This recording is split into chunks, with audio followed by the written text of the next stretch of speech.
They say medieval Europe was a world where justice was painted with blood, where fear controlled the masses more than reason ever could. Among the arsenal of punishments crafted by inquisitors and kings, one method stood out for its sheer cruelty and precision in delivering unimaginable agony: the Strappado. It was not a method of quick death. It wasn't a blade slicing through flesh or a rope tightening around the neck. Instead, it was a slow, deliberate tearing apart of the human body, piece by piece, while leaving the victim alive long enough to feel every moment of their destruction. Imagine a prisoner accused of treason, heresy, or even suspicion of hiding secrets. Their arms would be bound tightly behind their back, wrists crossed, rope cutting into the skin until blood flow slowed. With the prisoner shackled in such a vulnerable position, there was already discomfort, yet this was only the beginning.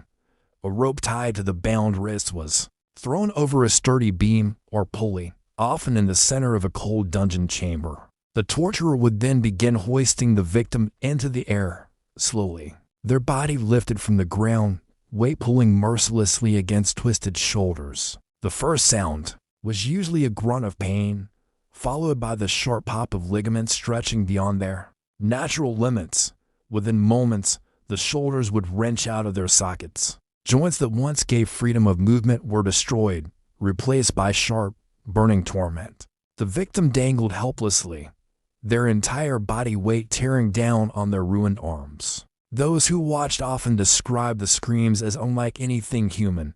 It was not simply pain, it was the sound of the body betraying itself, the cry of bones and tendons as they shredded apart. But this torment didn't end with dislocation. Some inquisitors, never satisfied with just pain, demanded more. They added heavy weights to the victim's feet, forcing the body downward with even greater pressure. Each additional pound meant deeper tearing, sharper agony, and a faster path to permanent mutilation. The cruelty of Strappado lay in its deceptive simplicity. There were no spikes, no flames, no blood spilling across stone floors, only rope, gravity, and the fragile construction of the human body. Yet in this simplicity lived one of the most brutal punishments the medieval mind could imagine. What made it even more horrifying was its purpose. The Strappado was not merely designed to punish, it was meant to extract confessions. Inquisitors and authorities relied on this method to break prisoners into spilling secrets. Whether they were guilty or not, a victim hanging in unbearable agony would confess to crimes they never committed, simply for the slim chance of being lowered to the ground.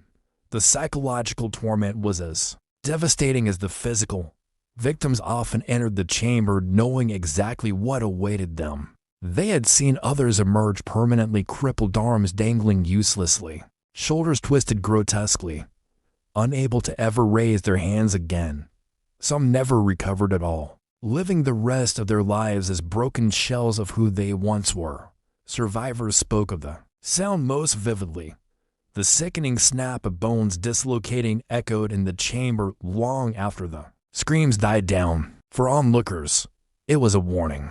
For the condemned, it was the end of their body's trust in itself. Even worse, the Strappado was not always a one-time punishment. Prisoners could be hoisted, dropped, and hoisted again in cycles, each drop tearing fresh damage into already destroyed joints. Sometimes the rope was released suddenly, letting the victim crash down violently, only to be yanked back up. This method, known as the reverse drop, could snap arms entirely or tear muscles beyond repair.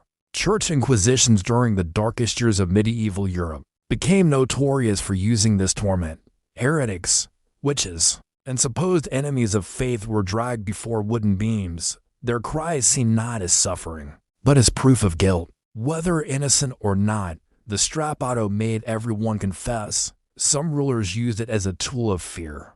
Political prisoners, rebels, or those accused of conspiracy against the crown would meet the rope. It was not just torture, it was theater. The agony of one body could silence a crowd. In some records, noblemen and women were subjected to it, stripped of dignity before being hoisted like common criminals. The method did not discriminate between rich or poor. Once bound, the body was equal in its fragility. The aftermath of the Strappado was as grim as the act itself. Victims who survived were often left with permanent disabilities. Shoulders remained slumped and twisted, arms paralyzed or limp, hands trembling with nerve damage. Some could never dress themselves again, never hold tools, never embrace their loved ones. Others died days later, infection creeping through torn flesh and bloodied joints. And yet, in its terrifying cruelty, the Strappado was seen as effective. Authorities believed broken bodies meant broken wills. But historians now look back on it with horror, recognizing it not as justice, but as cruelty perfected under the guise of order. For the prisoner, the worst moment was not the lift into the air. It was the anticipation before the silence of the chamber, the creak of ropes sliding through pulleys, the eyes of men who knew exactly what was about to happen. Many begged, pleaded, swore innocence before the rope ever tightened. But once airborne, all words turned into screams, echoing through stone halls as proof of the torment inflicted. To understand the Strappado is to understand the darker side of human imagination.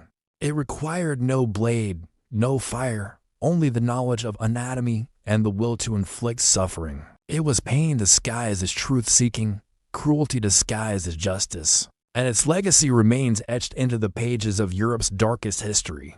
But the Strappado was not confined to dungeons of obscure barons or nameless lords. Its notoriety grew because it became a sanctioned instrument of some of Europe's most powerful institutions. The Inquisition, infamous for rooting out heresy, made the Strappado one of its most preferred devices. To the inquisitors, it was seen as a way to force confessions without the bloodshed of blades or the finality of death. The victim could be interrogated repeatedly, their resilience tested until mind and body shattered.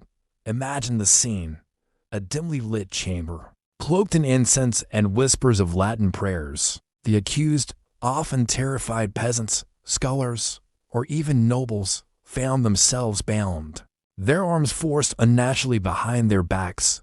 With each turn of the rope, the body rose. The shoulders, already strained, slipped violently out of joint. The sound was not always a scream, it was often a sickening crack that echoed against stone walls, reminding everyone present that pain could be sculpted as easily as stone. But what made the Strappado particularly cruel was its deceptive simplicity. Unlike elaborate racks or iron maidens, it required only a rope, a pulley, and the will to inflict suffering. This minimalism made it portable, adaptable, and terrifyingly efficient. Soldiers carried it into war camps. Judges ordered it during trials. Even whispers of its presence were enough to make the most hardened prisoner rethink their silence. Some chroniclers recorded how additional weights were tied to the victim's ankles, stretching the body further downward while the arms pulled upward. The dual forces wrenched the body in opposite directions, tearing muscles, shattering ligaments, and leaving permanent deformities. Survivors, if they could be called, that often emerged crippled, their arms dangling uselessly, twisted in grotesque shapes. These disfigurements were not accidents but intended outcomes, marks of submission etched onto the human body. Yet, what is striking is how society at large often justified these horrors. Many believed that pain purified the soul, that confession under the rope was a step toward salvation.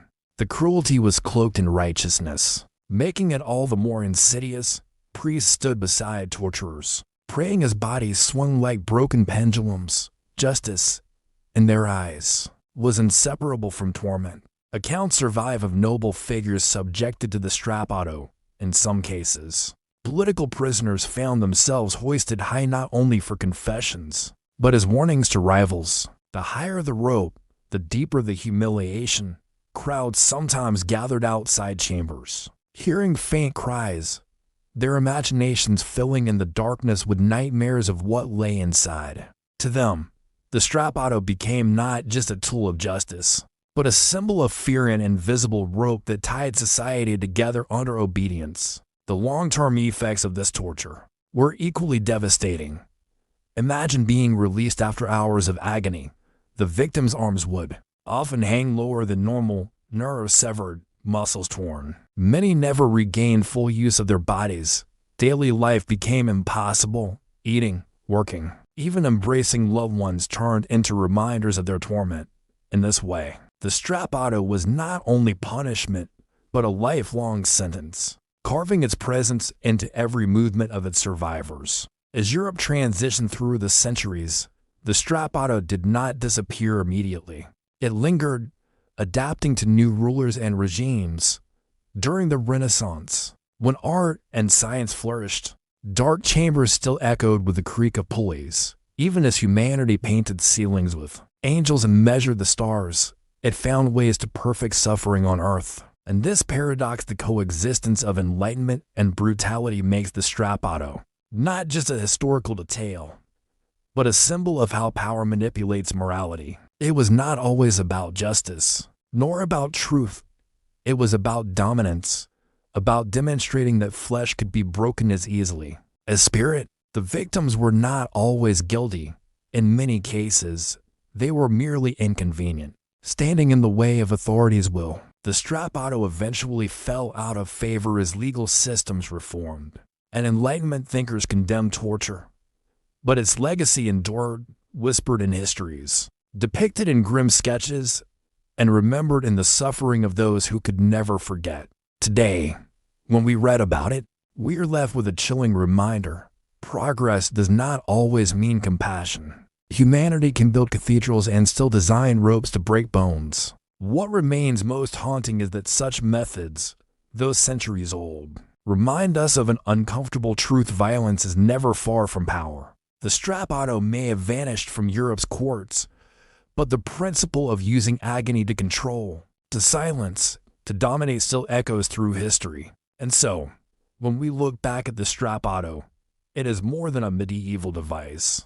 It is a mirror into human nature, showing us both our ingenuity and our cruelty, our faith and our fear, our relentless search for power at any cost. If you found this journey into one of history's darkest punishments haunting and eye-opening, don't forget to subscribe for more stories that reveal the brutal truths of the past. History is not just dates and battles, it's the pain, resilience, and raw humanity of those who lived through it. Stay with us as we continue to uncover more chilling chapters from the shadows of time.